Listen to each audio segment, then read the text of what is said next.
Oke, teman-teman, ini backgroundnya adalah untuk ikut web seminar ya, webinar ya online nanti hari Kamis jam 19 ya. Oke. Kita pagi ini akan masih cerita tentang 100 prediksi ya, 100 prediksi. Ini prediksinya udah yang keberapa nih? Sudah ke yang terakhir. Oh, yang terakhir ya. Iya. Akhirnya cepat juga ya Tentang rasanya. Tentang apa? tentang learning and schooling. Learning and schooling. Waduh, ini yang jadi masalah ini. Kemarin pengumumannya gimana ya jadinya?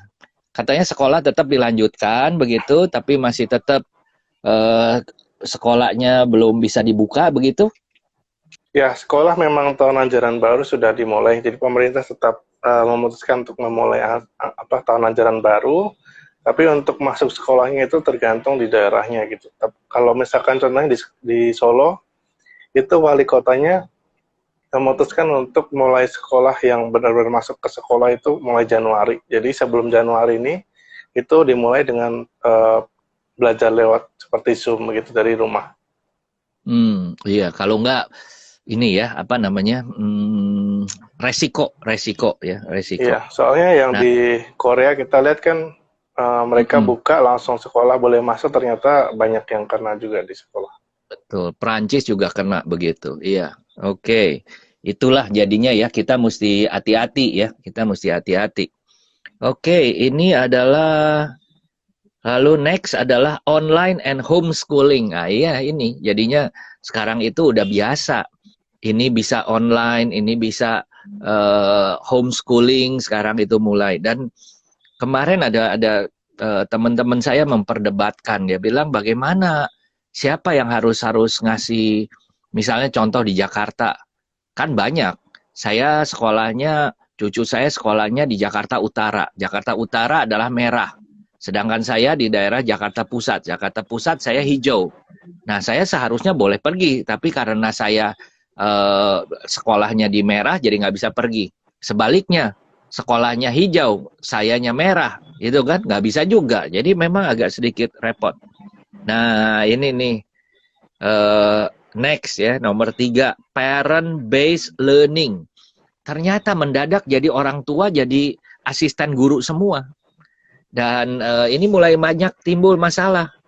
Masalah orang tua yang nggak bisa ngajarin anaknya, pelajarannya beda, dan lain sebagainya. Dan ini menimbulkan juga permasalahan, menurut saya jadi masalah apa ya, masalah yang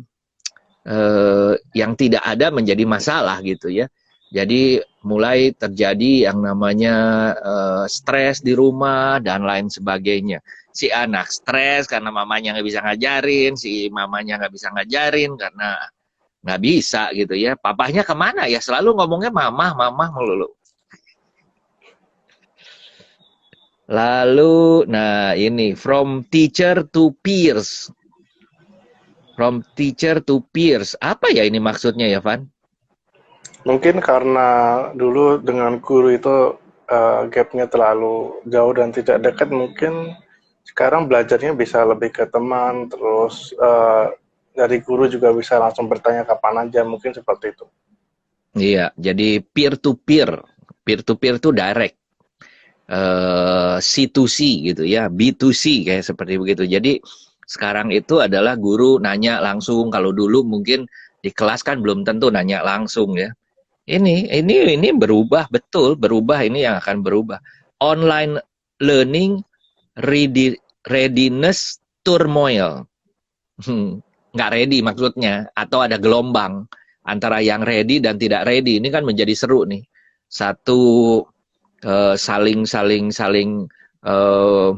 menjadi goncangan, menjadi persaingan baru dan lain sebagainya. Tapi bagus, menurut saya bagus. Nah ini shorter school day, wah sayang ya waktu kita nggak pada begini nih. Shorter school day kita Dulu itu rasanya sekolah itu lama banget gitu ya. Waduh, seneng. Kalau paling seneng itu ngedengerin lonceng lonceng sekolah gitu. Kamu kalau waktu dulu sekolah pakai lonceng atau pakai apa? Kalau waktu SD pakai lonceng, tapi kalau SMP, SMA sudah pakai bel. Pakai bel apa? Pakai bel kayak musik gitu, Pak. Oh, oke Untuk oke. Jadi masuknya, pakai iya. ya kayak kayak apa ya, bel lonceng lonceng itu ya, apa namanya? Doorbell begitu ya. Iya, karena dulu kan sekolahnya di Yayasan Ursula, jadi tuh setiap kelas ada speakernya, jadi pakai speaker itu. Iya, betul betul betul betul. Dan Shorter pendek ini school day. kemungkinan, iya, Hmm, kemungkinan lebih pendek karena lagi-lagi kalau di Indonesia, kalau beda ya sama di luar negeri itu kan susunan mejanya itu kan biasanya kalau di luar negeri kan single-single ya. Nah, kalau di sini tuh kebanyakan, apalagi di Solo tuh kebanyakan tuh satu bangku itu berdua, satu meja satu berdua. meja. Ya, betul Berdua. sama. Jadi memang diputuskan sebenarnya untuk mengurangi kapasitas jadi 50%. Jadi rencananya memang dibikin seperti shift. Jadi karena kelasnya Oh, kan tidak mungkin diperbanyak ruang hmm, kelasnya, jadi kemungkinan akan dibikin 2 shift. hmm. Hehehe. Nah, ini digital skill is a must. Jadi segala macam sekarang mesti online. Ini apa ya? Saya nggak ngerti nih. MOOC Revival, kebangkitan MOOC itu apa? MOOC sebentar saya cek. MOOC, MOOC apa ya? MOOC adalah Massive Massive Online Open, Open ya. Course. Oh, jadi Jadi, MOOC itu Massive Open Online Course. Jadi segala macam yang menarik. seperti online course. Ya, mengembangkan batas-batas pendidikan yang lebih tinggi merupakan metode belajar jarak jauh dengan skala besar, gratis, dan bisa diakses siapa saja, di mana saja mereka berada. Gratis. Menjadi lebih terkenal, lebih banyak jurusan yang ditawarkan. Wow, keren, ini keren. MOOC, singkat. Massive Open Online Course. Seru juga. Seru Ya, juga. sekarang Jadi, memang banyak yang bikin ini, Pak. Jadi kemarin dapat informasi juga dari CNN, itu di Amerika ada universitas juga yang bikin open class, dia bisa dapat gelar juga S1 atau S2-nya, degree-nya gitu. Dan itu hmm, course-nya free. uh, uh, uh, uh. Dari masuk online. sampai lulus, ya online. Oh, online ya. Keren, keren, keren. Ya, mesti begitu. Kamu nggak ikutan lagi, Pan? Belum tahu, Pak. Mau lihat-lihat dulu. Iya, oke, oke, oke. Ini, oke, learning and schooling ya. Eh, ada beberapa update di travel yang saya melihat bahwa sekarang ini kelihatannya semua negara menjurus kepada yang namanya buka, buka, coba gitu ya. Jadi kamu kan udah denger ya bahwa yang namanya Beijing lagi lockdown lagi karena ada 2 pasar. Itu tahu Tapi secara ceritanya lokal, gimana? ya, Iya. enggak tahu. Oh, jadi ceritanya itu sekarang disinyalir bahwa virusnya itu adalah dari ikan salmon. Jadi ikan-ikan yang dibekukan, ternyata virus itu kalau dibekukan bisa hidupnya bertahun-tahun. Jadi salmon, diperkirakan ikan salmon dari Eropa, dan karena itu virusnya itu adalah bukan virus dari Wuhan, bukan virus Wuhan. Kan ada virus dari Wuhan, dari Amerika, dari Eropa gitu kan ya. Terus dari Asia ada beda-beda. Nah, ini adalah ternyata asalnya dari bukan dari Wuhan, yang dari Beijing, dari 2 pasar itu.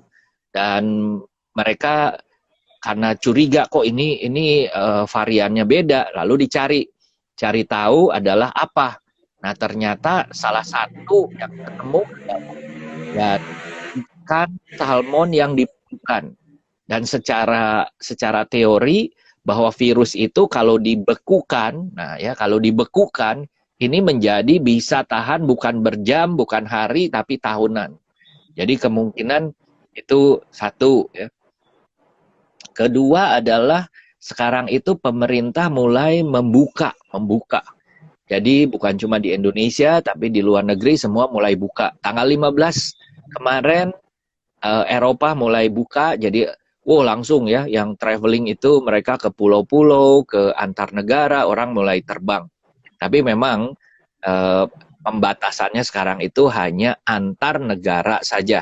Jadi misalnya negara Prancis yang dulunya nggak bisa ke Swiss ya karena tidak perbatasan langsung, harus lewat Jerman dulu baru ke Swiss. Nah sekarang bisa terbang langsung dari Belanda ke Italia seperti itu udah bisa langsung. Jadi within Eropa, European Union dan Schengen country itu mereka bisa. Tapi bagaimana kalau kita nih dari Indonesia gitu ya nggak bisa. Ya. Ini Van saya lumayan bagus ya ininya. Tuh biasanya kan hilang-hilang tuh kemarin. Iya. Mungkin belakangnya harus itu ya harus rata ya. Iya, rata lebih membantu. Iya, oke. Good.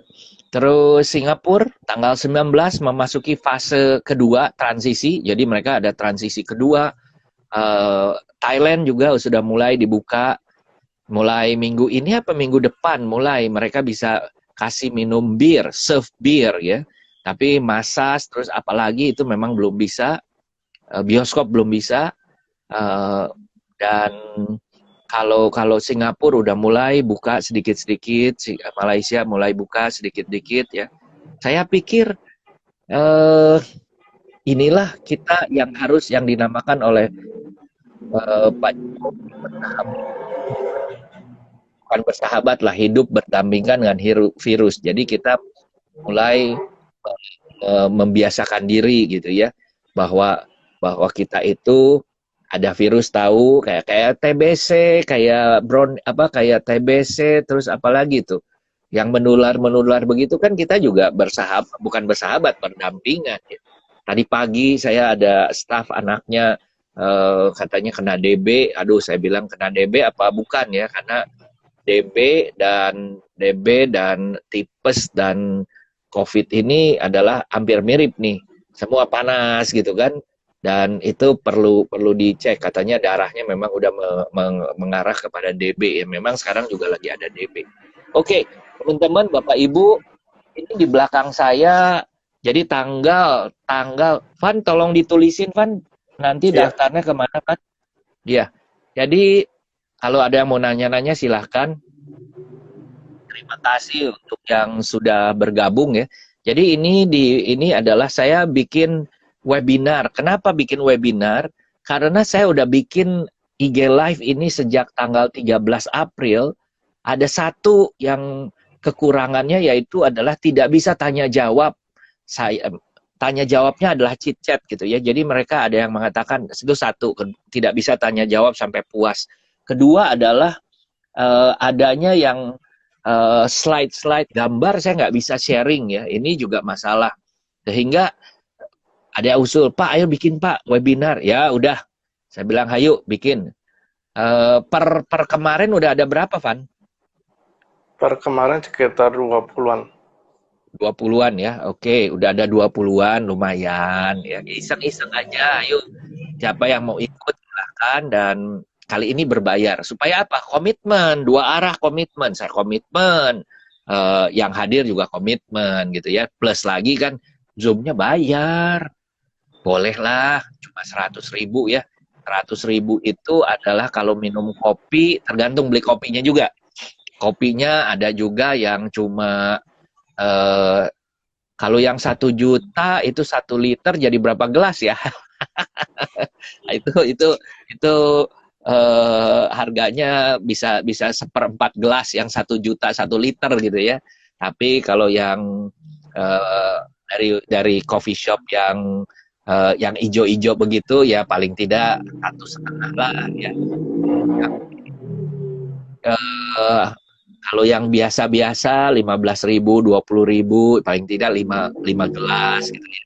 Nah ini teman-teman, Bapak Ibu bisa ikut, bayarnya 100.000. Kita akan mulai adalah di sini udah ditulis ya, tanggal 18 ya. Nah, ini nih, tanggal 18 Juni, hari Kamis, minggu ini ya, jam 19.00. Kenapa jam 19.00? Pagi begini itu kemarin ada yang ikut dari Eropa, pengen ikut ya, teman-teman dari Eropa, monggo, saya bilang ikut, ayo. Lalu juga dari teman-teman yang lain yang beda waktu, jadi saya nggak bisa terlalu malam juga. Kalau di Jakarta kita jam 7, di Jayapura itu udah jam 9 ya.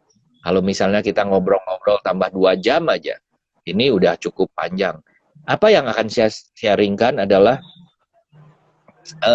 ini adalah prediksi bisnis. Jadi saya akan berbicara bisnis per bisnis. Bisnis tiketing bagaimana, kesulitannya gimana, how to survive, lalu turnya bagaimana, tur domestiknya bagaimana. Kita kan fokus tahu nih mau tur domestik, tapi harus bagaimana, step-stepnya apa yang harus kita siapkan. Lalu nanti mereka itu pilihnya seperti apa, bagaimana kita memberikan servis yang bisa diterima. Ya, ini juga penting menurut saya. Dan segala macam lah, nanti data-data pakai gambar-gambar segala macam. Pan nanti gambar-gambar segala macam kita final besok ya. Kalau bisa hari ini deh. Ya, nanti kita liatin ya. Nambah terus, Pan. Videonya muncul lagi, ada lagi gitu ya. Nanti siap-siap ya. Ikutannya nggak bisa sebentar ya. Jangan pikir udah masuk aja saya dengerin 15 menit udah selesai. Ya enggak, ini nggak bisa 15 menit begitu. Di IG live aja saya udah biasa ngobrol 1 jam, ya kan? Seharian kemarin itu 1, 2, 3, 4, 5 kemarin. Rasanya enak banget, jam 8 udah bisa tidur gitu ya. Aduh, jam 8 bisa tidur, udah lama nggak pernah tidur jam 8. Kemarin tidur jam 8. Kamu tidur jam berapa, Van? Mata kamu masih begitu melulu, jam 12, jam 1. Iya, jam 11-12an kemarin kalau nggak salah. Iya. Bangunnya itu loh, kamu nggak apa-apa tidurnya jam segitu, bangunnya ini kan jam 7 udah bangun ya. Oke, Van, ada yang mau ditambah-tambahkan nggak, Van? Sudah, ini tadi saya lihat Bu Katarina sudah masuk. Udah ada ya. Oke, Bu Iya. Katarina ada. Saya ganti sama dia ya. Oke. Nah, ini kan ada di tag begini. Nah, ini bisa tuh udah. Udah kelihatan ya. Udah. Ini ternyata emang Livan ya. Ya dicetek 2 kali, katanya disuruh cetek 2 kali. Iya. Oke. Memang seneng, makanya saya tuh seneng sama Livan itu begitu ada dia ngerti gitu kan. Kita kan udah nggak ada waktu lagi yang kayak begitu gitu kan. Kita kadang-kadang beda ini. Oh iya, kemarin itu lucu, saya denger teman-teman kalau ada yang mau nanya mau apa monggo silahkan ya. Ini saya lagi ngobrol-ngobrol nih sama Cici Katarina ya. Dan kemarin ada, nanti saya jam berapa ya? Bentar. Saking banyaknya jam itu kadang-kadang udah nggak ini suka lupa. Ntar ya. Ini buat hari ini. Hari ini itu bagus sekali. Nah, ini buat hari ini jamnya adalah jam 4. Nah, ini nggak bisa kelihatan. Nah, ini ya yang gambar ini. Jadi saya dengan Pak Johnson Lim, motivator terinovatif nomor 1 di Indonesia. Wow. Beliau akan cerita mengenai bukan zamannya baby boomer, ya kan ada kan generasi baby boomer, generasi XYZ, generasi kolonial, generasi milenial. Nah, ini generasi Corona-nial. Yang kita hidup jadi zamannya corona ini. Jadi lalu saya bilang, saya termasuk apa, John? Dia bilang, kalau Bapak termasuknya Corona-nial katanya. Kenapa? Karena Bapak nih aktif banget gitu ya. Tapi ya menarik, dan menurut saya betul juga. Kalau lihat nih ya, Kamu kan lause, kamu guru. Tadi pagi saya udah ngebahas. Kamu ngelihat nggak yang saya iniin? Yang saya tadi cerita mengenai pelajaran. Saya pengen nanya ke kamu yang itu. Karena ini kamu FO sih. hubungan ya, ya contoh nih bahwa digital skill is a must. Jadi cara kamu ngajar udah bukan lagi seperti kayak offline begitu lagi. Dan ini sebenarnya menjadi bagus banget. Kamu kemarin ngajar kan bisa sampai kemana-mana. Coba dong cerita kasih inspirasi ke teman-teman bahwa dunia itu sudah berubah. Kita cerita, kalau sekarang itu cerita travel itu kan masih tiarap, belum tentu. Tapi yang kamu sudah lakukan kan itu sudah nyata sekali. Yaitu ngajarin bahasa Mandarin pesertanya dari luar kota semua gitu ya. Gimana coba ceritain? Oke, jadi sebetulnya saya ini tidak pernah terpikir bakal ngajar Mandarin secara online dan pesertanya itu dari berbagai kota. Bahkan satu sesi, katakanlah satu grup, itu bisa 5 kota beda semua isinya. Ada yang Bogor, ada yang Jogja, ada yang Tangerang, ada yang Jakarta, terus kemudian ada yang dari Madiun, terus Balikpapan, saya Surabaya. Jadi tadinya nggak pernah terpikir. Saya pun sebelum corona, saya itu nggak ngerti. Yang namanya Zoom itu saya nggak tahu. Karena selama ini saya paling juga pakai WhatsApp call, sering-sering kemudian ketemu secara offline. Kebanyakan seperti itu. Jadi tidak pernah tahu yang namanya Zoom. Padahal katanya Zoom itu sudah lama. Terus Sudah. kemudian saya juga tahu IG. Tapi saya nggak pernah tahu IG Live. Jadi saya tahu IG Live juga barusan pas corona ini. Diajakin Pak Anton juga kan. Waktu itu saya malah nggak ngerti apa-apa sampai diajarin harus begini, harus begitu. Pertama itu pasti ada kecemasan, ada takut juga karena waduh nanti kalau tiba-tiba blank saya nggak bisa ngomong gimana. Terus nanti kalau tiba-tiba internetnya lemot terus bagaimana. Jadi sempat terpikir ada seperti itu. Tetapi saya orangnya mikirnya gini, saya kalau terlalu banyak mikir nggak nyoba itu nggak akan bisa tahu ini bisa berhasil atau enggak. Karena itu saya coba. Nah, saya sempat pertama kali ngajar, saya pakai IG Live. Waktu itu Pak Anton bilang, sudah pakai IG Live aja. Saya coba pakai IG Live, ternyata nggak bisa. Kadang-kadang saya juga freeze, saya mau nunjukkan apapun tidak bisa, gitu kan. Terus saya harus belajar nulis terbalik, Pak. Setengah mati, Pak. Bayangkan, nulis karakter Mandarin, saya harus terbalik, gitu kan. Pokoknya banyak. Tapi saya jalan 2 minggu, terus saya putuskan kayaknya nggak bisa ini. Saya coba Zoom. Zoom pun saya biasanya pengalaman sebagai peserta, bukan pengalaman sebagai host atau operator. Pertama nggak ngerti gimana cara bikin schedule, terus kemudian kalau misalnya putus terus bagaimana misalnya kalau ada yang mau record, saya harus pindahin host, terus ada yang masuk, saya harus accept, terus bagaimana mute all dan sebagainya. Itu sesuatu yang bagi saya sangat baru. Tapi saya jalanin. Sekarang saya sudah bisa dibilang sambil tutup mata sebelah itu sudah bisa jalan gitu kan, udah lumayan. Dan yang namanya masalah itu pasti ada. Saya sempat ngajar 70 orang, itu tiba-tiba internet saya mati.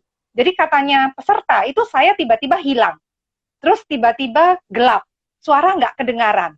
Kok untungnya saya sudah dari awal saya sudah pesen. Yang namanya kelas online itu bisa banyak masalah, ya kan? Bisa internet saya yang jelek, internet Anda yang jelek, terus kemudian juga bisa putus di tengah jalan dan sebagainya. Intinya kalau saya sudah kasih tahu dari jam 6 sampai jam 7, berarti kalau di tengah-tengah ada masalah, saya akan berusaha pasti masuk lagi. Jadi mereka itu walaupun saya hilang sekitar 3 menit, 4 menit gitu, mereka tetap stay. Jadi pada saat saya masuk lagi, mereka kayak hore gitu ya, sudah semua bersorak gitu kalau saya akhirnya muncul lagi. Tetapi bagi saya menarik gitu loh. Jadi perjuangan teman-teman yang ikut ke kelas itu adalah bagaimana menghafalkan kosakata baru, bagaimana menghafalkan percakapan, bagaimana ini dan itu. Kalau saya belajar adalah saya bagaimana mengoperasionalkan Zoom, bagaimana saya bisa bikin materi online, bagaimana saya bisa membuat rekaman online. Ternyata mereka minta direkam karena ternyata sekali saya ajarkan ke mereka, mereka ngerti. Tetapi kemudian bahasa itu kan mereka perlu dengar dan latihan. Kalau pas nggak pertemuan bagaimana? Akhirnya mereka bilang, tolong direkam, katanya. Ya udah, saya rekam. Saya pikir rekam itu ya sekedar rekam. Ternyata setelah rekam nggak bisa ngupload, Pak. Ternyata terlalu besar filenya. Saya kadang-kadang udah ngerekam, aduh nggak bisa ngupload. Saya harus coba gimana. Akhirnya saya ngerti, harus dikompres namanya filenya itu. Dikompres, dikecilkan, kemudian di-resize, kemudian baru di-upload. Nah, itu prosesnya itu saya belajar juga. Dalam 3 bulan ini saya belajar banyak hal yang tadinya saya tidak berpikir saya bahkan belajar gitu loh. Tapi saya tertantang dan cukup senang sih dengan kondisi ini. Artinya kamu dipaksa oleh corona ini untuk menjadi digital. Nah, Betul. ini adalah, jadi digital skill is a must. Nah, lalu ada lagi ini, bahwa from teacher to peers. Peers itu kayak peer to peer, one on one. Temen. Jadi sekarang itu udah mulai berbeda caranya. Kamu kalau misalnya dulu ngajar misalnya private gitu ya. Nah, ketemu kalau sekarang itu adalah kamu ngajarnya bukan private tetapi bisa one on one-nya banyak gitu. Itu yang menjadikan kamu bisa dari mana saja.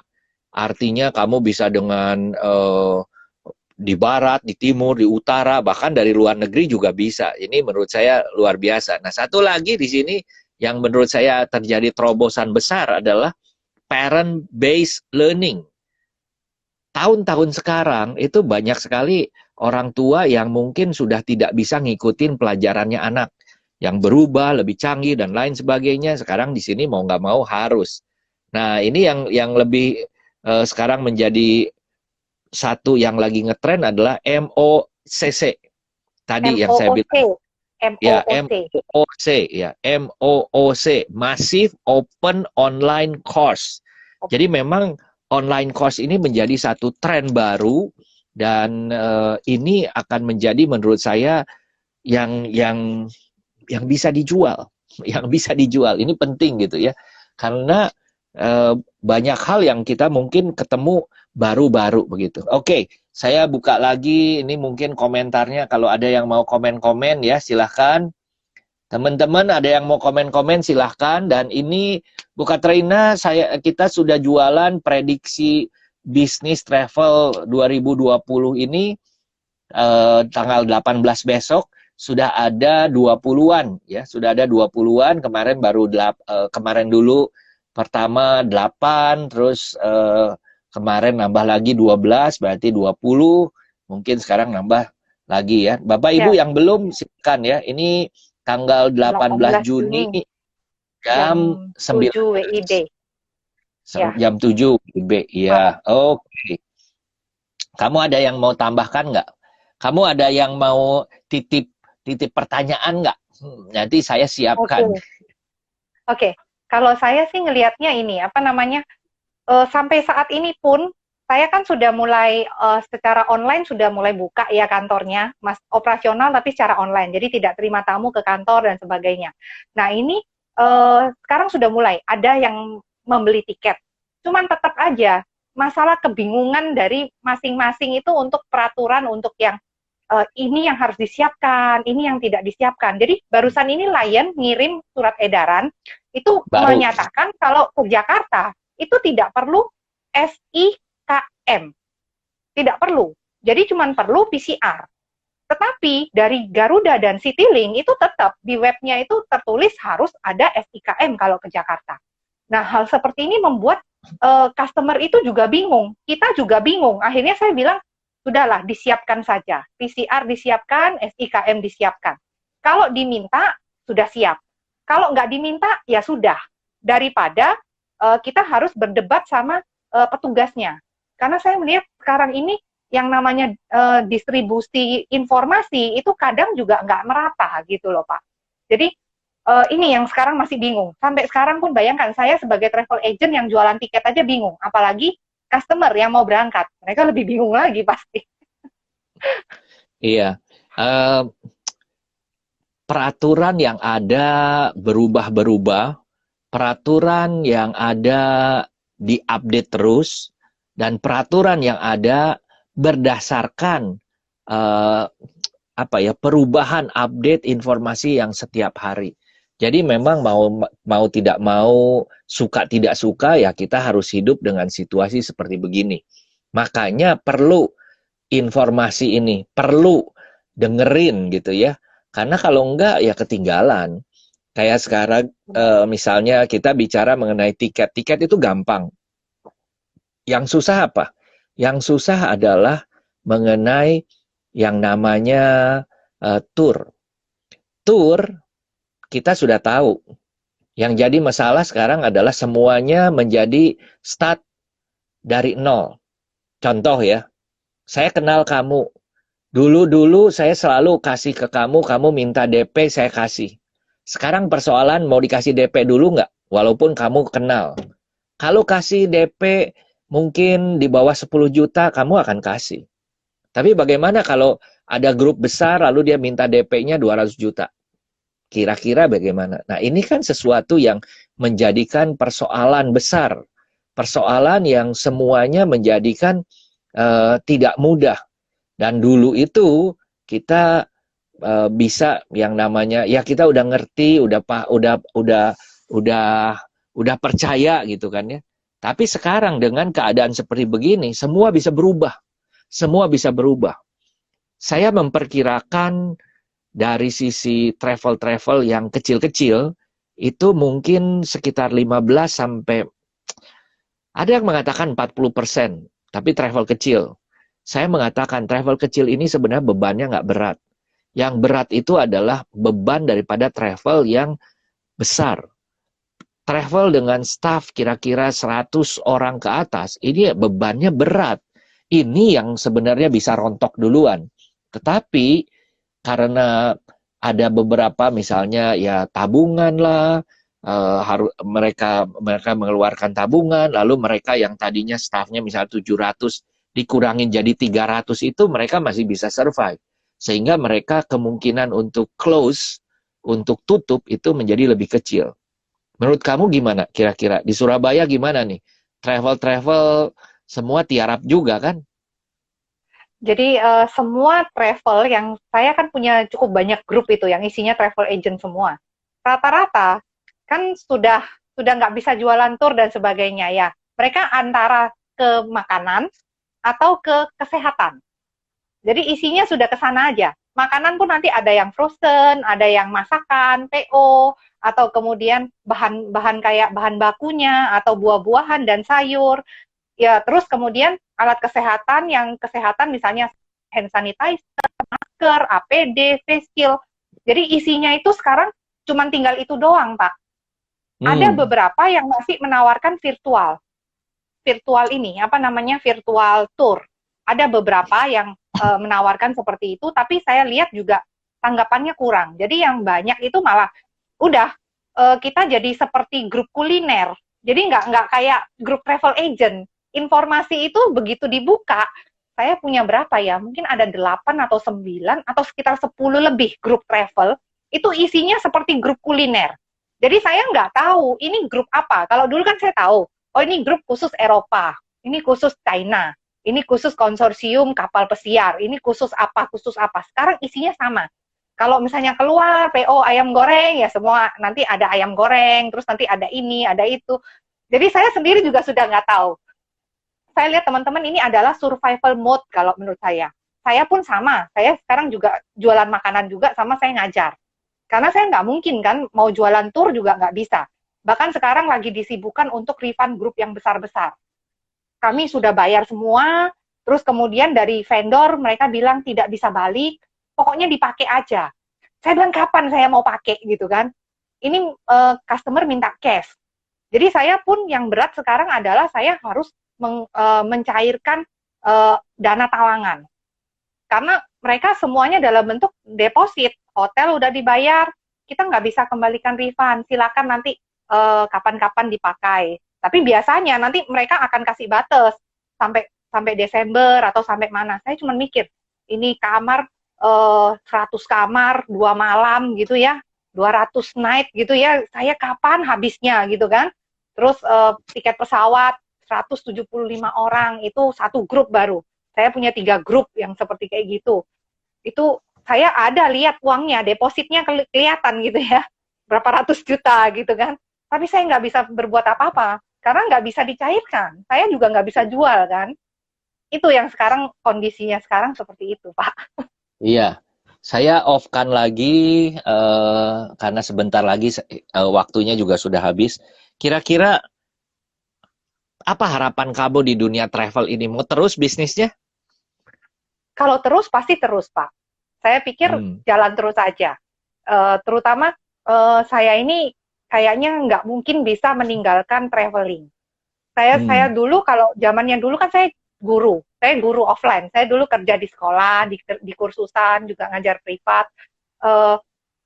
Uang saya itu saya kumpulkan 1 tahun, saya kumpulkan 2 tahun, itu untuk jalan 1 kali, habis gitu kan.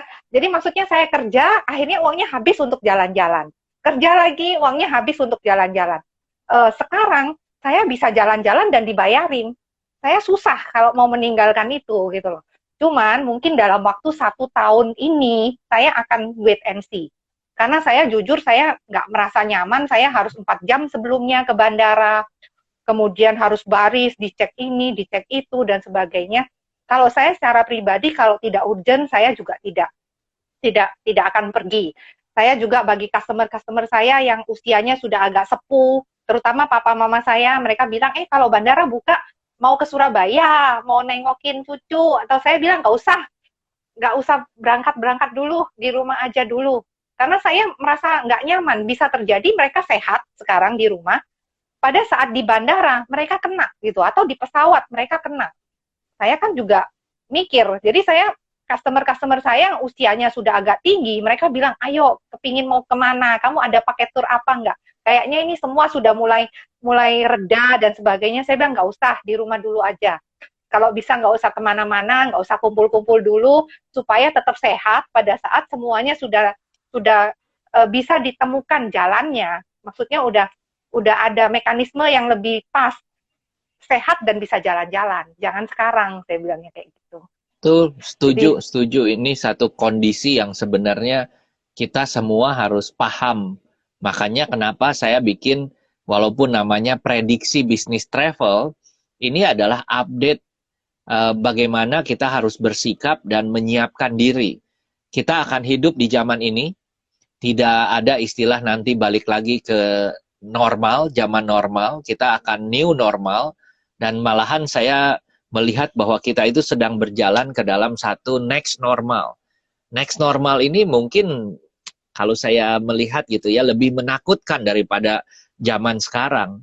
Kenapa? Yaitu sekarang pemerintah udah mulai ngebuka.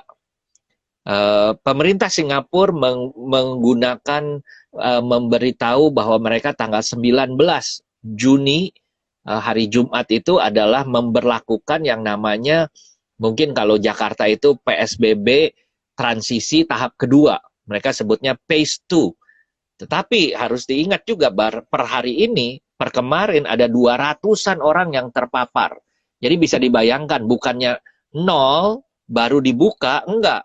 Masih di atas pun mereka sudah buka. Kenapa? Karena mereka bisa melihat bahwa daripada ditutup, semua bisa mati kelaparan, ekonomi mati, mendingan dibuka begitu. Good. Oke, saya akhiri dulu begitu, Bu Katrina. Sampai ketemu lagi besok ya. Ya, kamu udah beres masaknya. Biasanya kalau saya ajakin setengah. Enggak, kan Livan kan udah bilang nanti kemungkinan diajakin Pak Anton. Terus Pak Anton kan juga bilang ketemu besok. Ya, saya sudah ngatur. Pokoknya saya jam 9 selesai, nggak selesai saya tinggal. Jadi satu menu sudah selesai, satu menu nanti habis ini saya lanjutkan. Seperti itu. Oke. Ingat jangan lupa daftar ya, teman-teman. Nah, kalau bilang sampai jumpa bahasa Mandarinnya apa? Zaijian. Oke. Laoshi zaijian. Zaijian. Ya, mingtian jian. Ketemu besok. Mingtian jian. Oke, mingtian jian.